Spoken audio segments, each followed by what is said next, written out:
కోరహు కుమారుడు రాసిన 88వ కీర్తన, చీకటియే నాకు బంధువర్గము అన్న మాట మనకే కనబడుతూ ఉంటుంది. చీకటియే బంధువర్గం అనడానికి కారణం ఏంటంటే, కోరహు చేసిన పాపము బిడ్డల మీదకి వచ్చింది. మోషేకి తమ్ముడు కోరహు. అటువంటి కోరహు ప్రజలందరినీ రెచ్చగొట్టి మోషే మీదకి తిరగబడి చేసేలాగా చేశాడు. కానీ మోషే మాత్రం ఒంటరితనముగా ఉన్న దేవుని మీద ఆధారపడ్డాడు, ప్రార్థన చేశాడు. ఆ మోషే ప్రార్థన ఆలకించిన దేవుడు మోషేకు సహాయం చేశాడు.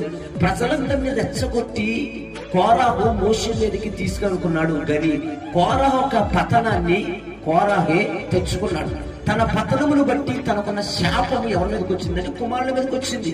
కానీ కుమారులు దేవుని ఆశ్రయించారు కనుక దేవుని వారికి సహాయము చేశారు. కనుక నువ్వు ఎప్పుడైతే దేవుణ్ణి ఆశ్రయిస్తావో దేవుడు నీకు సహాయం చేయడానికి ఇష్టపడతాడు.